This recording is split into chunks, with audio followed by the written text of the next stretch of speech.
जी हां, ईरानी commander Mossad का agent operation कानी को लेकर बहुत बड़ा खुलासा आज TV9 भारतवर्ष आपके सामने करने जा रहा है। और इस जानकारी के सामने आने के बाद ईरान में हलचल मची हुई है। इजराइल क्या कर सकता है, ये हर कोई जानकर हैरान है। पूरी डिटेल आपके सामने रखेंगे। आपके साथ मैं हूं समीर अब्बास, मेरे साथ रवि मिश्रा भी मौजूद है। जिसका डर था अरब में वो ही होने वाला है।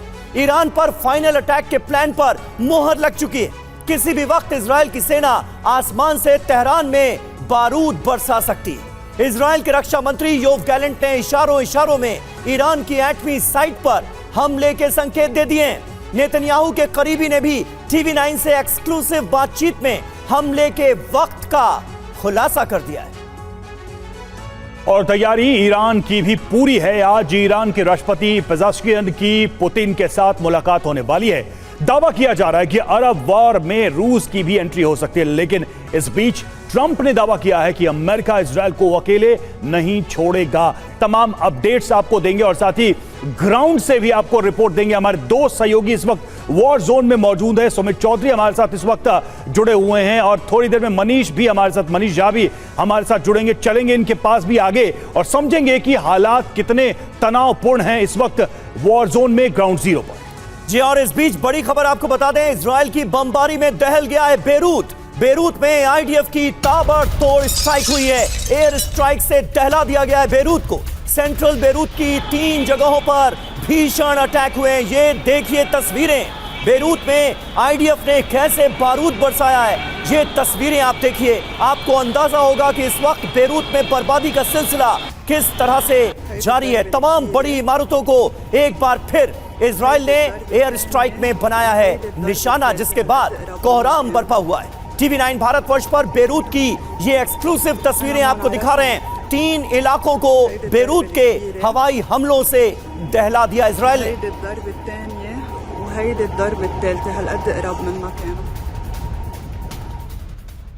जी हां, तो बेरूत के अंदर इजराइल की एयर स्ट्राइक और अशरफी रास अल नाबा में बमबारी की गई है। दाहिया में भी बारूदी प्रहार किया गया है। हवाई हमले के बाद शहर में चीख पुकार मच गई। ये तस्वीरें आप देखिए किस तरह से जब हमला हुआ उसके बाद हालात वहां पर कैसे अफरा तफरी के बन गए। ये देखिए लोग इधर उधर भागते नजर आए। हवाई हमलों के बाद पूरे शहर में चीख पुकार मच गई। अपनी जान बचाने के लिए लोग सुरक्षित जगहों पर भागने को मजबूर। दाहिया में भी बारूदी प्रहार किया गया और इसके साथ ही अशरफी रास अल नबा में भी बमबारी की गई।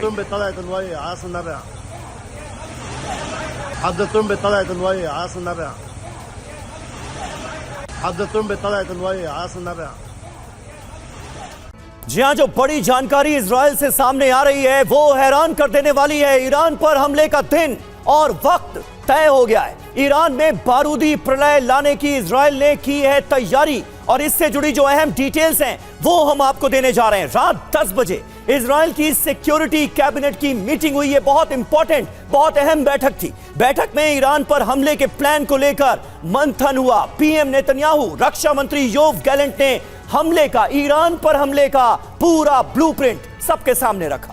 बिल्कुल, सिक्योरिटी कैबिनेट में बदले के प्लान पर मोहर लगी। सभी ने अपनी सहमति जताई। दावा क्या है, इजराइल ने हमले के प्लान में बदलाव किया है, चेंजेस किए हैं। बाइडेन से चर्चा के बाद नेतन्याहू ने प्लान बदला है, यानी कि प्लानिंग्स में बदलाव हुआ है। और इसमें टारगेट क्या क्या है समीर, उस पर भी नजर डालते हैं। जी हां, पहले टारगेट परमाणु संयंत्र थे, लेकिन अब नया टारगेट जो है वो मिसाइल बेस बताया जा रहा है। यानी न्यूक्लियर साइट पर हमले फिलहाल नहीं होने जा रहे हैं। जो जानकारियां सामने आ रही हैं उसको देखकर तो यही लगता है। पहले टारगेट पर तेल ठिकाने थे, तेल के कुएं थे, लेकिन नए टारगेट जो हैं वो सैन्य बेस बताए जा रहे हैं। यानी जो बाइडेन से नेतन्याहू की बातचीत के बाद बहुत कुछ बदला है। रवि, कुछ खास बातों पर भी गौर करते हैं इस निर्णय को लेकर। हालांकि इजराइल ने पूरा प्लान US से शेयर नहीं किया है, यह सबसे महत्वपूर्ण बात है। यानी कि कुछ चीजें हैं जो इजराइल को ही पता है, इजराइल की लीडरशिप को पता है। आखिरी वक्त में इजराइल टारगेट को बदल भी सकता है, यानी कि जरूरत पड़ी तो इसमें बदलाव भी किए जा सकते हैं। और वो बदलाव अपने आप में क्या होंगे, यहीं पर सारा मामला फंसा हुआ है कि अगर वाकई में परमाणु ठिकानों को टारगेट कर दिया इजराइल ने तो फिर क्या होगा। बिल्कुल, और हमारे साथ इस वक्त तमाम खास मेहमान भी जुड़ चुके हैं। उनसे आपका तारुफ करा दें। मेजर जनरल संजय सोय साहब, हमारे साथ स्टूडियो में मौजूद हैं कर्नल यूएस राठौर, हमें ज्वाइन कर चुके हैं, और एम्बेसडर जेके त्रिपाठी भी हमारे साथ इस वक्त मौजूद हैं। सुमित चौधरी बेरूत से हमारे साथ हैं और मनीष झा तेल अवीव से इस वक्त हमारे साथ जुड़े हुए हैं। मनीष, तेल अवीव से जो जानकारियां सामने आ रही हैं वो चौंकाने वाली हैं, लेकिन ये भी बता रही हैं कि जो बाइडेन से नेतन्याहू की 50 मिनट की बातचीत ने बहुत कुछ बदला है। इजराइल ने अपने टारगेट चेंज किए हैं। देखिए, सबसे बड़ी बात है कि इजराइल ने अपना फैसला कर लिया है और देर रात में प्रधानमंत्री नेतन्याहू की अगुवाई में सुरक्षा कैबिनेट की जो बैठक हुई है, उस बैठक में यह फैसला लिया गया कि नेतन्याहू पर सारा जिम्मेदारी छोड़ दी गई है कि नेतन्याहू को जो उचित लगे ईरान से बदला लेने के लिए वो कर सकते हैं। ठीक उसी तरीके का कहें तो हैंड ओवर दिया गया जैसा नसरुल्लाह को मारे जाने से पहले जब नेतन्याहू अमेरिका जा रहे थे, और अमेरिका जाने से पहले सुरक्षा कैबिनेट ने उन्हें एक हैंड ओवर दिया था कि आपको जो ठीक लगे उस तरह का कदम उठाइए, लेकिन ऐसा कदम उठाइए जो इजराइल की सुरक्षा के लिए सबसे उचित हो। और उसी हिसाब से नेतन्याहू को और इजराइल के रक्षा मंत्री योव गैलेंट को कहा गया कि जो कुछ भी बनता है वो सब कर डालिए इजराइल की सुरक्षा के लिए और ईरान को सबक सिखाने के लिए वो फैसला ले लीजिए। और इसीलिए प्रेसिडेंट बाइडेन से बातचीत होने के बाद भी मैं आपको एक बात दावे से कह सकता हूं कि इजराइल के पास सभी तरह के ऑप्शंस हैं, और उन ऑप्शंस में एक बड़ा ऑप्शंस है कि ईरान के जो पॉलिटिकल लीडरशिप है उनमें किसी बड़े की भी हत्या की जा सकती है।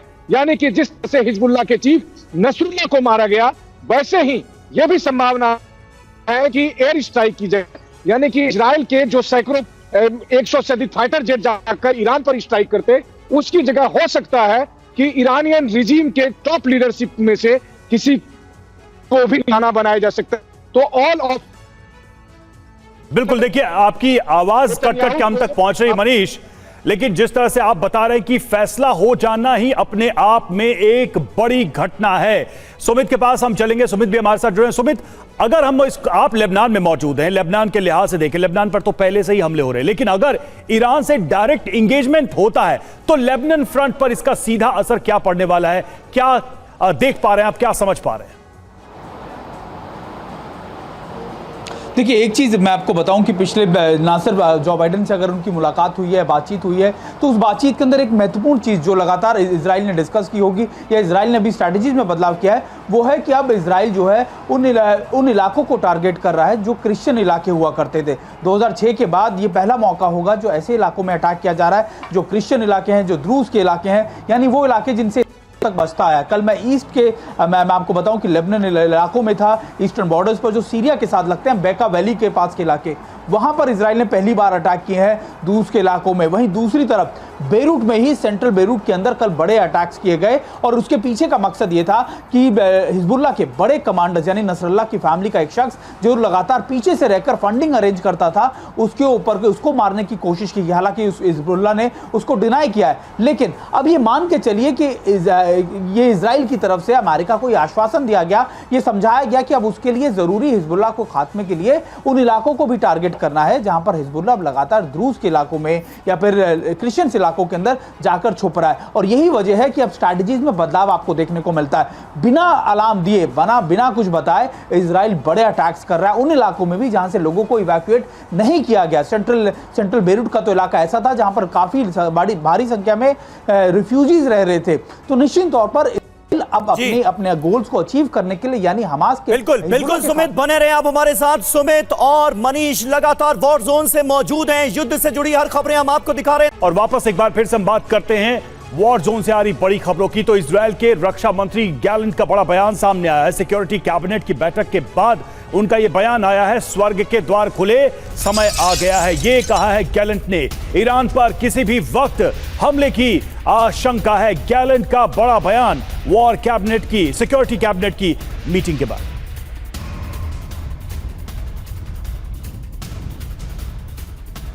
तो देखिए, योव गैलेंट के जो तल्ख और आक्रामक तेवर हैं वो क्या कह रहे हैं, समझने की करते हैं कोशिश। कहते हैं बदले का समय आ गया है। योव गैलेंट कह रहे हैं स्वर्ग के द्वार खुल चुके हैं, समय आ चुका है। इसके मायने क्या है? आज किसी भी वक्त ईरान पर हमला संभव है, बारूदी प्रहार संभव है, ये सीधे संकेत इजराइल देने की कोशिश कर रहा है। सवाल देखिए क्या है, क्या सिक्योरिटी कैबिनेट ने एटमी साइट पर हमले को मंजूरी दे दी है? ये वो बहुत बड़ा सवाल है जिसका जवाब हर कोई जानना चाहता है। आप याद कीजिए, जो बाइडेन ने भी इजराइल को यह मैसेज देने की कोशिश की थी कि ऐसा मत करना, लेकिन इजराइल कब क्या कर देगा यह कोई जानता नहीं। मेजर जनरल संजय सॉय साहब हमारे साथ मौजूद हैं। सॉय साहब, क्या अमेरिका की तरफ से ताकीद करने के बाद भी इजराइल वो कदम उठा सकता है जिससे इस पूरे के पूरे रीजन में कोहराम बर्पा हो जाए? न्यूक्लियर साइट पर हमला हो सकता है क्या ईरान की? बिल्कुल समीर, वाकई में एक अहम क्वेश्चन है ये, क्योंकि इजराइल ने बदला लेना है, करना जरूर कुछ ना कुछ है। गैलेंट ने साफ कह दिया है, और कब करेंगे, कैसे करेंगे, ये बात शुरू से उन्होंने ऑप्शन अपने ओपन रखे हुए। जैसे भी आपने बिल्कुल सही दिखाया था कि काफ़ी ऑप्शन है। क्या वो ऑयल फैसिलिटी पर अटैक करेंगे, न्यूक्लियर फैसिलिटी पर अटैक करेंगे, उनकी सेनाओं पर अटैक करेंगे, या फिर उनके कहीं ना कहीं मिसाइल साइट्स पर अटैक करेंगे। जहाँ तक अभी आपका सवाल है न्यूक्लियर फैसिलिटी पर अटैक करने का, समीर, यहाँ पर देखा जाएगा कि न्यूक्लियर फैसिलिटी पर अटैक करने का क्या फ़ायदे क्या नुकसान है। लेकिन इजराइल को सबसे बड़ा खतरा है कि ईरान के न्यूक्लियर पावर ना बन जाए। और जैसा कई बार IAEA ने भी बोला और वेस्टर्न कंट्रीज़ भी ये कहती रही हैं कि वो तकरीबन 2-3 हफ्ते दूर है न्यूक्लियर पावर बनने से। बीच में कुछ ऐसी बात भी चली थी कि शायद इन्होंने न्यूक्लियर प्रयोग कर लिया, वो किया नहीं किया ये बात क्लियर नहीं हुई। लेकिन अभी उधर से इनका प्रेसिडेंट रशिया गया हुआ है। ये भी एक एंगल है कि इससे पहले कि रशिया की और ज़्यादा सपोर्ट है, टेक्निकल मदद मिले, क्योंकि ईरान ने रशिया को मुश्किल समय पे मदद दी है। इससे पहले क्या अटैक करेंगे, न्यूक्लियर पे अटैक करते हैं, सक्सेस के चांसेस कितने हैं? देखिए, फैसिलिटी उनकी काफ़ी डीप है माउंटेन्स के अंदर, उसके लिए ये बंकर बस्टिंग भी काम नहीं आएगा। दूसरी बात ये कि क्या रेडिएशन का खतरा हो जाएगा, पूरे इलाके में खतरा हो जाएगा।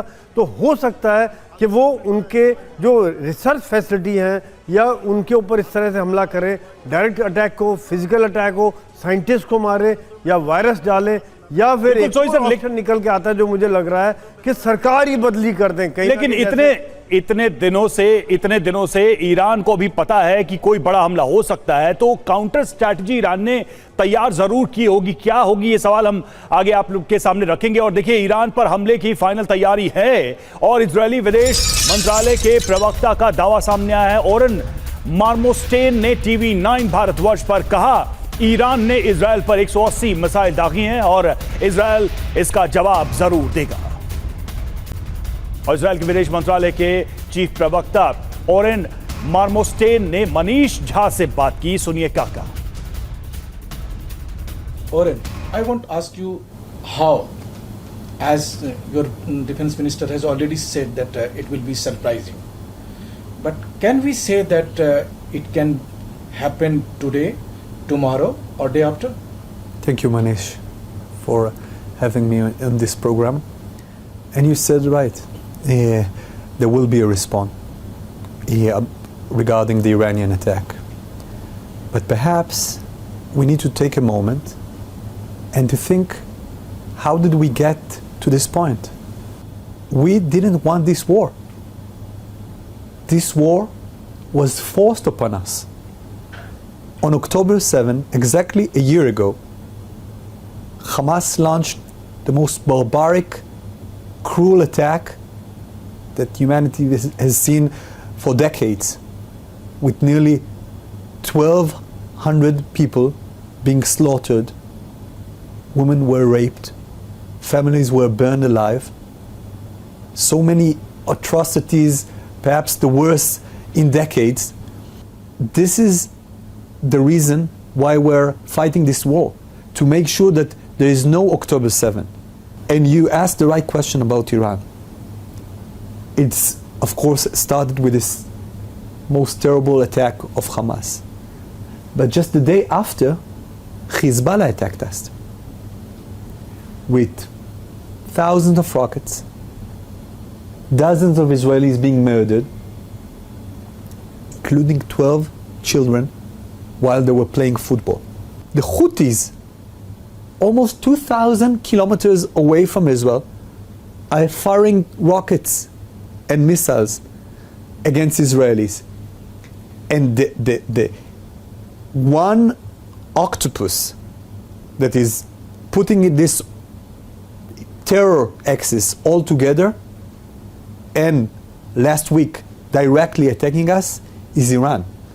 Connecting the dots between Hezbollah, the Houthis, Hamas is Iran that launch attacks through their proxies but also directly on us. More than 180 missiles were shot at Israel. And yes, no country should accept this situation, neither Israel, and there will be a response. सुना आपने क्या कहा जा रहा है Israel की तरफ से अपनी तैयारी को लेकर। राठौर सर, बहुत संक्षेप में आपसे हम समझना चाहेंगे, अगर मैं सीधे तौर पर ये आपसे पूछना चाहूं कि क्या वाकई में किसी न्यूक्लियर वॉर के का प्रोवोकेशन आप देख रहे हैं इस सिचुएशन में? देखिए, यहाँ पर एक चीज़ है कि ईरान को वक्त मिल गया है कि वो अपने सारे वनरेबल टारगेट्स को डिस्पर्स कर दे, चाहे वो इंडिविजुअल हो, चाहे वो सैन्य प्रतिष्ठान हो या न्यूक्लियर फैसिलिटी हो। ऐसे भी अगर आप ईरानी न्यूक्लियर फैसिलिटीज़ को देखें, पूरे मुल्क में डिस्पर्स है। और एक चीज़ सबसे बड़ी जो है, क्या इज़राइल अमेरिका की मदद लेगा? अगर इज़राइल को एयर अटैक करना है तो अमेरिका की मदद के बगैर यह संभव नहीं है। और अगर वो मिसाइल से फायर करता है तो सैन्य प्रतिष्ठान में कर सकता है, लेकिन न्यूक्लियर साइट्स पे अगर कोई लॉन्ग लास्टिंग वो करना चाहता है तो वो मिसाइल से अचीव नहीं हो पाएगा। तो मुझे तो लगता है पहली चीज़, ईरान को सस्पेंस में रखो। योव गैलेंट ने बोल दिया हम बदला लेंगे, हमने फाइनलाइज कर दिया, सस्पेंस शुरू। दूसरी चीज़ ये है कि हो सकता है कि कोई हाई प्रोफाइल टारगेट असैसिनेशन की कोई प्लानिंग, ये आप महत्वपूर्ण बात कर रहे हैं और इसके संकेत मनीष झा भी अपने लाइव में दे रहे थे और उन्होंने भी इस बात का जिक्र किया। लेकिन एम्बेसडर त्रिपाठी, अभी विदेश मंत्रालय के इजराइल के जो प्रवक्ता हैं, वो मनीष से जब बात कर रहे थे और हमले का जिक्र कर रहे थे, जरा डिप्लोमेटिक लैंग्वेज को डिकोड करके हमारे दर्शकों को बताइए, चाह क्या रहा है इजराइल? देखिए, सीधी बात यह है कि अपनी डोमेस्टिक कॉन्स्टिट्यूंसी के लिए तो इजराइल कहेगा कि अगर ईरान ने हमला किया तो उनका जवाब देंगे, और जवाब देना भी चाहिए, जवाब देंगे भी। लेकिन अब ये कहना कि वो आज करेंगे, आज शाम तक करेंगे या कल करेंगे, ऐसा नहीं होगा, क्योंकि किसी भी हमारे साथ हमारे मिलिट्री के लोग हैं, वो जानते हैं कि किसी भी तरह का हमला जो है उस वक्त नहीं किया जाता, बता के नहीं। धर्म युद्ध पुराने टाइम का नहीं कि हम बता के कहेंगे कितने बजे से इतने बजे तक करेंगे। ये हमले तब होते हैं जब आपका विपक्षी उतना ज़्यादा ना, उसके गार्ड्स ऑफ हुए पड़े हों, वो उतना ज़्यादा चौकन्ना ना हो। जैसे कि अभी बता रहे हैं राठौर साहब कि ईरान को चौकन्ना होने का टाइम मिल गया, तो अभी मेरे ख्याल से इजराइल अपना पूरा ध्यान हिजबुल्लाह और लेबनान पे करेगा, ताकि ईरान की ओर से वहाँ मदद लेने वाला ही कोई ना बचे। फिर बाद में ईरान पर ध्यान दिया जाएगा, जब तक शायद ईरान की, ठीक है। लेकिन चूंकि ईरान को लेकर सीधे सीधे बयान अब आने लगे हैं, मनीष आपसे हम समझना चाहेंगे, आपने बातचीत की, आपने एक सेंस लेने की कोशिश की कि इजराइल की अथॉरिटीज क्या सोच रही हैं। क्या आइडियल टाइम हो सकता है ईरान पर हमले का? क्योंकि ईरान को इतना समय तो मिला ही है कि वो अपनी काउंटर स्ट्रेटजी तैयार करे, फिर भी इजराइल के लिए आइडियल समय क्या हो सकता है अगर कोई बड़ा हमला करना है तो?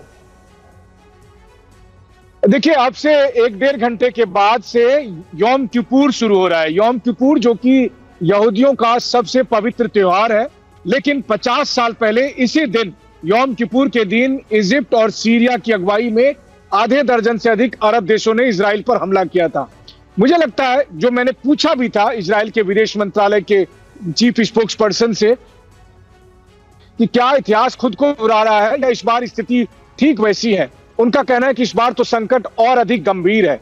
मुझे लगता है कि ईरान अभी यह सोच रहा होगा कि यौम किपुर में कम से कम यहूदी आक्रमण नहीं करेंगे, तो वो ऑफ गार्ड वाली जो बात है, उसके लिए अगले 24 घंटे वाकई में सबसे मुफीद है इजराइल के दृष्टिकोण से, जबकि वो ये बताने की कोशिश करेगा, जब पूरी दुनिया ये मानकर चल रही है कि आज की तारीख में यहूदी अपने हाथ में हथियार नहीं लेंगे, वो खाना तक नहीं खाते हैं, वो ज्यादा बातचीत भी नहीं करते हैं, तो ऐसी स्थिति में तब हमला नहीं करेगा। ठीक उसी समय वो हमला कर सकते हैं।